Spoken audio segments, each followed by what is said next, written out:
அனைவருக்கும் வணக்கம். பனீர் சீரியல் இன்றைக்கி என்ன ப்ரோமோன்னு சொல்லி பார்ப்போம். இங்கே செந்தில் கதிர் 2 பேருமே மாறி மாறி ஒரு ஆளாக பேசுகிறாங்க. பார்க்குறத பாரு, நேற்று சாயங்காலம் தான் நான் விஷயத்தை சொன்னேன், யார்கிட்டங்கன்னு சொல்லாதடானா அதுக்கு பகல் வர்றதுக்கு ஒரு நாள் முன்னாடியேவும் கதிர் ராஜிக்கிட்டக்க எல்லாத்தையும் சொல்லிட்டானே, இவனை நம்பி எதையுமே சொல்லக்கூடாது போலுக்கு அப்படின்ட்டு செந்தில் நினச்சிட்டே வராரு. அதுக்கடுத்து கதிர் வந்து பார்த்துறாங்க. ஏன்னே ஏன் இப்படி அப்படிங்கிறாங்க. என்னடா அப்படிங்கிறாங்க. ஏன்னே நான் தான் அந்த ரகசியத்தை யார்ட்டையும் சொல்லாதன்னு சொல்லி சொன்னேன். அதுக்குள்ளே நீ எதுக்கு நீ அன்னிக்கிட்டக்க சொன்னேன்னே. டேய் நீ நாப்பில் நீ ரொம்ப யோக்கியமாடா, என்னையே திட்டுற. நான் ஒரு அவசரத்தில் ஒரு ஃப்ளோவில் வந்து சொல்லிட்டேன், அவகிட்ட எதையும் சொல்ல முடியாமல் என்னால் இருக்க முடியல அப்படிங்கிறாங்க. ஏனே அதுக்குன்னு அவள் பாரு என்ன மாறி கேள்வி மேலே கேள்வி கேட்குறா. நீ ஆக்டிங் போகக்கூடாது, எனக்கு கஷ்டப்படக்கூடாது அப்படி எப்படின்னு சொல்லி ஆர்டர் மேலே ஆர்டர் வேறு போடுறா அப்படிங்கிறாங்க. நீ மட்டும் பெரிய என்னது யோக்கிய சிகாமணி மாதிரி நீ பேசுறியே, நீ தான் என்னை பற்றி எதுவும் சொல்லாதடனா மீனா டமுட்டி போட்டு வச்சிட்டேன்னே. சரி இப்போ நான் அப்படி சொன்னதுனால அண்ணி ஒன்று என்ன சொன்னாங்கன்னே. அது ஒன்றும் சொல்லலை அப்படின்னு சொல்லி வெக்கப்படுறாரு. என்னன்னே ஒரு மாதிரி வளையிறேன்னு எழுகிறேன்னே. டே அது எனக்காக நீ இவ்வளோ பண்ணுறியே அப்படின்னு சொல்லி ரொம்ப சந்தோஷப்பட்டாடா, எனக்கு கட்டி பிடிச்சாடா அப்படின்னு. அப்புறம் ஒன்றும் நடக்கல, நான் அதான் வந்துட்டேனே. என்னென்னே உள்ள என்ன விஷயம் நடந்துச்சு, ஏதோ மறைக்கிறியே என்னே. போடா நீ வேறு என்னை வெக்கப்பட்ட மாதிரி செய்கிறனே. என்னென்னே வெக்கப்பட்டலாம் செய்கிற பாரு, நான் உனக்கு இப்படி செஞ்சாலும் உனக்கு நல்லது தானே செஞ்சுருக்கேன், ஆனால் நீ என்ன பாரு அவட்ட வசம் வாங்குற மாதிரி நீ பண்ணியிருக்க அப்படிங்கிறாங்க. டே அவன் உன் மேலே அக்கறையில் கேட்டிருப்பாடானே. போனேன் இனிமேல் உங்ககிட்ட எந்த ரகசியத்தை நான் சொல்லவே மாட்டேனே. பிறகு என்கிட்ட சொல்லாமல் வேறு யார்கிட்ட சொல்ல போறியா அப்படின்னு செந்தில் கேட்குறாங்க. வேறு என்ன பண்ண, எனக்கு இருக்கிறது நீ வேறு யார் செந்தில்னா நீ அடுத்து மாமா அடுத்து சரவணே, இந்த 3 பேர் தான் இருக்கீங்க, உங்களை விட்டு வேறு யார்கிட்ட சொல்ல போகிறேன் அப்படிங்கிறாங்க. அது அப்படின்னு சொல்லி செந்தில் சொல்கிறாங்க. நெக்ஸ்ட் அதுக்கடுத்து மீனா ராஜியை காட்டுறாங்க. ராஜி வந்து உட்காந்து யோசிச்சுட்டே இருக்காங்க. மீனா மொட்டை வந்து உருப்படி எடுத்துகிட்டு வராங்க. ராஜி என்ன ஏக்கா நான் ரொம்ப சீரியஸாக திங்க் பண்ணியிருக்கேன், பேசாமல் போங்கக்கா அப்படின்னு ராஜி கோமா பேசுகிறாங்க.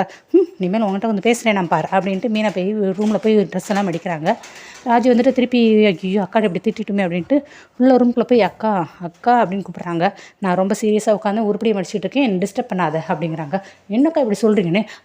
சினுங்கிரியில் இதே மாதிரி தானே வெளியில் நான் பேசினப்போ நீ இப்படி இருந்த, அப்போ எனக்கு கஷ்டமாக தானே இருக்கும் அப்படின்னு மீனாவும் சொல்கிறாங்க.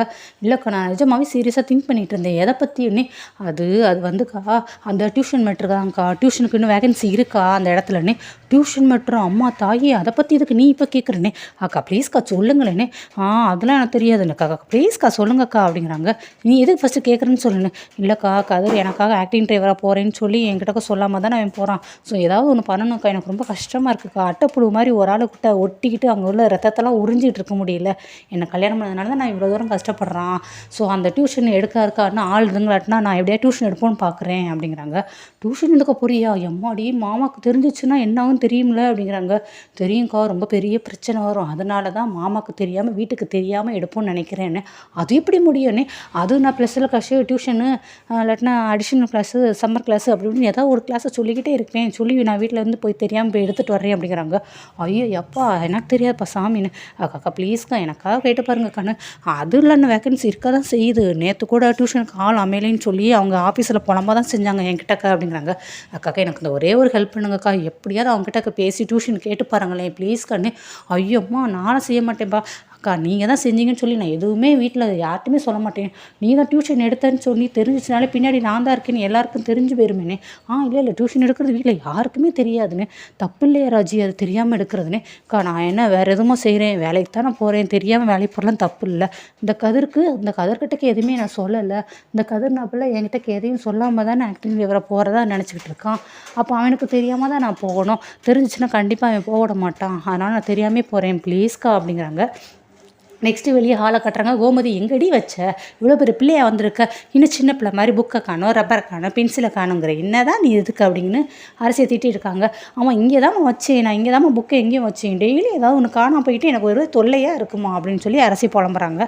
ஆனால் ராஜி மீனா 2 பேர் வராங்க. என்னத்தை இவ்வளோ நேரம் தேடுறீங்கன்னே. அதுவா நீ என் புக்கை காணும், நீ எங்கே வச்சேனே தெரியல, இங்கே தான் எங்கேயோ இருந்துச்சு அப்படிங்கிறாங்க.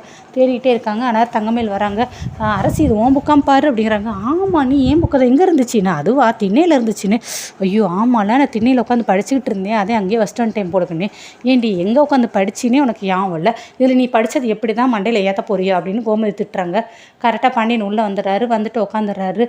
எப்போ அரசி வீட்டில் எல்லாரையும் உங்கள் அண்ணன் மனக அப்புறம் இந்த பழனி மாமா எல்லோரையும் கூட்டிகிட்டு வா அப்படிங்கிறாங்க. அரசியும் போய் எல்லோரையும் கூட்டிகிட்டு வந்துடுறாங்க. எல்லோரும் நின்றுக்கிட்டே இருக்காங்க. எதுக்கு அப்பா கூப்பிட்ருக்காங்க அப்படின்னு. ஏடா சரவணா எப்படிடா வேலை போகுது அப்படிங்கிறாங்க. நல்லா போகுதுப்பா அப்படிங்கிறாங்க. சரி சரவணா, இப்போ உன்னோட ஆஃபீஸில் திடீர்னு 3 நாள் லீவ் எடுக்கணும்னு சொன்னால் எதுவும் சொல்லுவாங்களா என்ன அப்படிங்கிறாங்க. ஆஃபீஸ்க்கா லீவுக்கா? எதுக்குப்பா? கடையில் எதுவும் வேலை இருக்கா? நான் வந்து வேலை பார்க்கணுமா? நானே வரட்டுமா அப்படிங்கிறாங்க. பக்கத்தில் பண்ணிட்டு, ஏன்டா நம்ம அந்த கடையிலேருந்து எப்படா லீவ் எடுத்து போவோன்னு இருக்கு, இவன் பாரு வாலண்டரியாக கடைக்குள்ளே வர்றேங்கிறான் பாரு அப்படின்னு செந்தில்கிட்ட சொல்கிறாங்க. கதிர் அனாரை பார்த்து அப்படியே கமெண்ட் பண்ணி சிரிச்சிட்டே இருக்காரு. இல்லைடா, இந்த மாதிரி 3 நாள் லீவ் எடுக்கலாமா என்ன ஏதுன்னு கேளு, அப்படி இல்லாட்டினா நான் வந்து கேட்கட்டுமா அப்படிங்கும். கதிர் வந்துட்டு, அண்ணன் என்ன சின்ன பிள்ளையா, சின்ன பிள்ளை மாதிரி லீவ் எடுக்கிறதுக்கு அப்பாலாம் போய் கூட்டிகிட்டு போய் பெர்மிஷன் கேட்குறதுக்கு அப்படிங்கிறாங்க. கோமதி இவனை பேசாமல் இருக்க சொல்லு கோமதின்னு பாண்டியன் கோவப்படுறாரு. டே நீ பேசாமல் தான் இரேண்டா அப்படின்னு கோமதியும் சொல்கிறாங்க. அடுத்து சொல்கிறாரு, இந்த மாதிரி நீ தங்கமயில கூட்டிகிட்டு வெளியில் எங்கேயாவது போயிட்டு வாடா அப்படிங்கிறாங்க. 3 நாள் லீவ் போட்டுன்னு. 3 நாள் லீவ் போட்டா எங்கேயாவதா எங்கேப்பா போகிறது அப்படின்னு யோசித்து சரவணன் பேசுகிறாரு. உடனே பண்ணிட்டு, டேய் ஒன்று உங்கள் அப்பா ஹனிமூன் டூர் போக சொல்கிறாங்கடா அப்படிங்கிறாங்க.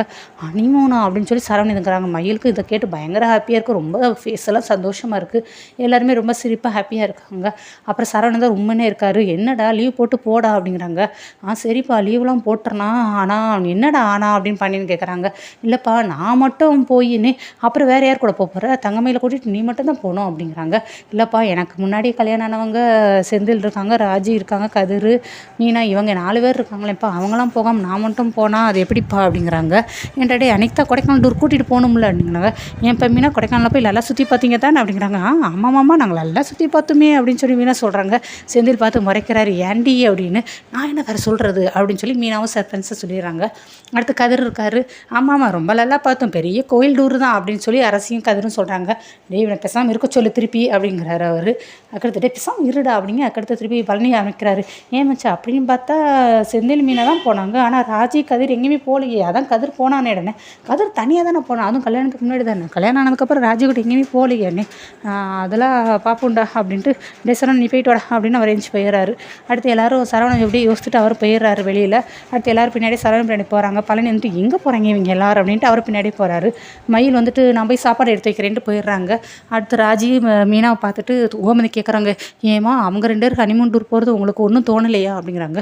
எங்களுக்கு என்ன தோண போகுது, ஜாலியாக போயிட்டு வரட்டும் அப்படின்னு மீனா சொல்கிறாங்க. ராஜியை பார்த்துட்டு அப்படிதான் அப்படின்னு அவங்க கேட்குறாங்க. அப்படின்னு ராஜியும் சொல்கிறாங்க. இதெல்லாம் பார்த்து கோமதிக்கு ஒரு மாதிரி ஃபீல் ஆகுது. இவங்க 2 பேரும் அனுப்பாமல் அவங்க மட்டும் அனுப்புகிறாங்களே. நெக்ஸ்ட்டு சரவணன் போய் வெளியில் நிற்கிறாங்க. பின்னாடியே கதிர் செந்தில் இருக்கிறது பழனி எல்லாரும் போயிட்டாங்க. டே மாப்பிள்ள நீ நச்சதை சாதிச்சிடா, வாழ்த்துக்கள்டா அப்படின்னு சொல்லி எல்லோரும் இருக்கிறாங்க. இவ்வளோலாம் என்ஜாய் பண்ணிட்டு வானே அப்படின்னு சொல்லி அவங்க தம்பின்னு சொல்கிறாங்க. அவர் ரொம்ப சைலண்ட்டாக இருக்கார். என்னன்னே எந்த ஒரு சந்தோஷம் எந்த ஒரு பரபரப்பு எதுவுமே இல்லையே, நாங்கள் தான் ஆரவாரமாக பேசுகிறோம் அப்படிங்கிறாங்க. இல்லைடா அது வந்து நான் மட்டும் போகிறது எப்படிறானே, ஒன்று மட்டும் ஏன்னா போக சொன்னாங்க, கூட அண்ணியும் கூட்டிகிட்டு தானே போக சொல்லியிருக்காங்க அப்படின்னு கதிர் சொல்கிறாரு. டே அது இல்லைடா, நீங்களாம் போகாமல் நான் மட்டும் எப்படா போகிறது, நீங்கள் 2 பேர் போகல இல்லைடானே. நாங்கள் 2 பேர் எங்கே போகாமல் இருக்கோம், நாங்கள் 2 பேர் அப்பப்போ வெளியில் போய் தெரியாமல் ஐஸ்கிரீம் சாப்பிட்றோம், காஃபி குடிப்போம், இளநீ குடிப்போம். அன்றைக்கி ஜிகுதண்டா கூட குடிச்சோம்ல அப்படின்னு சொல்லி செஞ்சு சொல்கிறாங்க. டே மாப்பிள்ளைகளா இன்னும் தெரியாமல் ஜிகுதண்டாலாமாட குடிக்கிறீங்க, என்னை கூட்டிகிட்டு போயிருக்கலாம்லடா அப்படின்னு. டே அதல்லடா நான் சொல்லலை அப்படின்ட்டு சரவணன் சொல்கிறாங்க. நீங்கள் 2 பேர் இல்லைடா, ராஜி கதிர் மீனா செந்தில் நீங்கள் 4 பேருன்னு. அதுவா அது அது அப்படின்னு சொல்லி சமாளிக்கிறாங்க. நீ போயிட்டு வானே அப்படிங்கிறாங்க. இல்லைடா நீங்கள் இல்லாமல் நான் மட்டும் போகிறது ஒரு மாதிரி கஷ்டமாக இருக்குண்ணே, அதுக்கு என்ன பண்ண முடியும்னு, நான் வேணா அப்பாட்ட போய் பேசட்டுமா அப்படிங்கிறாங்க. என்ன பேச போகிற, அதுக்கு அப்பா என்ன செய்வா தெரியுமா, உன்னையும் போவேணான்னு சொல்லி நிப்பாட்டிடுவாருன்னே. இல்லைடா நான் அப்பாட்ட பேசி பார்க்குறேன்டா அப்படிங்கிறாங்க. நீ போய் ஃபஸ்ட்டு என்ஜாய் பண்ணுனே.